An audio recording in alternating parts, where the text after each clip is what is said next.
they bought Parler? Time to delete my account. I'm just playing. I don't have a Parler account. And if you do, unfollow me.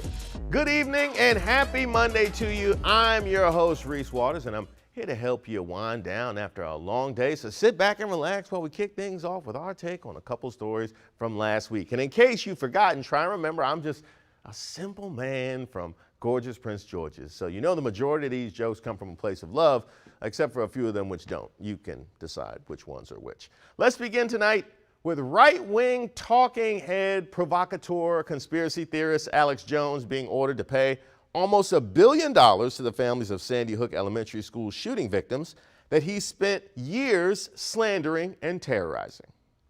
A Connecticut jury handed down the decision Wednesday. They put the price of his lies at $965 million. $965 million, and I hope those families get every penny of it. And that's on top of the almost $50 million he lost in Texas court a couple months ago.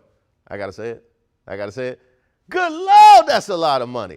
I will be eternally grateful to Chris Rock for that line. That one and grand opening, grand closing, which is what's about to happen to Alex Jones' little empire that he built. And it couldn't be happening to a nicer guy. This just goes to show that our mothers were right. If you don't have anything nice to say, then don't say anything at all, unless you happen to have a spare $1 billion laying around. And even then, you should probably just keep your mouth shut. Turning our attention to Georgia's U.S. Senate race, incumbent Senator Raphael Warnock and opposing candidate Herschel Walker, I can't get used to saying that, met on a debate stage Friday night, giving us a moment that's going to live forever in debate and meme history when Senator Warnock questioned Walker's claims of working in law enforcement. One thing I have not done, I've never pretended to be a police officer. I am with many police officers. You have a prop. Yes. That is not allowed, sir. Yes. I ask you to put that prop away. You can't tell me that wasn't a fourth grade classroom right there.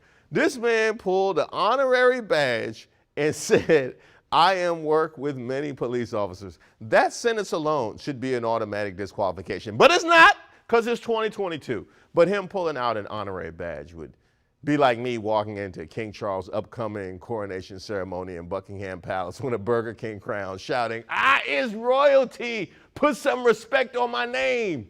All three of y'all, I ain't gonna say it no more. The internet quickly inducted Herschel into the Meme Hall of Fame, and Twitter did what it does best, giving us gold like this from user Charlie Huxley. Herschel Walker repping the Fisher-Price badge. And this from a user named COVID 2020. We've just confirmed the location where Herschel Walker received his badge. And you know what's funny if I'm giving props to something called COVID 2020. And this one from writer Michael Harriot that made me feel seen. The oldest sibling when mom leaves the house.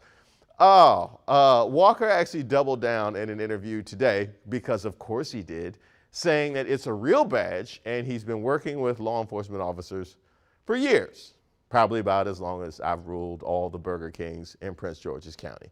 And believe me, it was hard. Heavy is the head that wears the crown. Let's turn to Pennsylvania, where Dr. Oz is running his campaign for the state's U.S. Senate seat.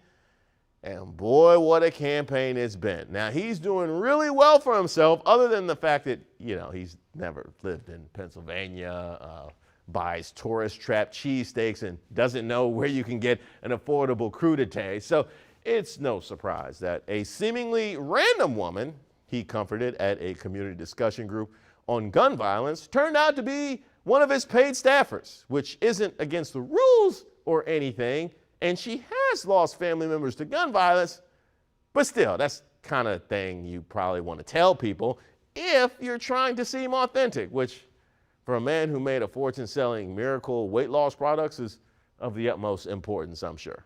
Finally, let's go to Culpeper County, Virginia for this last story, where Paul Jarash grew a state record 103-pound butternut squash. Good Lord, that's a lot of squash. Thank you again, Chris. Really, that line is just so versatile. Now, Paul has been in the giant squash game for a minute, and he takes his responsibilities towards them very seriously. He waters them, gives them fertilizer, puts tarps to protect him from rain, wraps them in sheets to protect them from sunburn. No mention if he talks to them, but judging by the way he's carrying this squash in the picture, I'm guessing he does, because you always talk to your loved ones, and I'm sure those sheets have a higher thread count than anything in my bed right now. Just look at this. I don't care what you're carrying like this, a big dog, a giant squash, or a drunk friend. That is love, and that is turned that squash into something that you have to put a weight belt on in order to pick up. Paul actually held the world record for the largest squash for 7 whole days, but then a friend and fellow grower from Michigan, and I use friend in quotes, pulled up with one that's 1.5 pounds heavier and took his title. How could you take this man's title? Look at this love right here. Don't you feel like he deserves to be #1?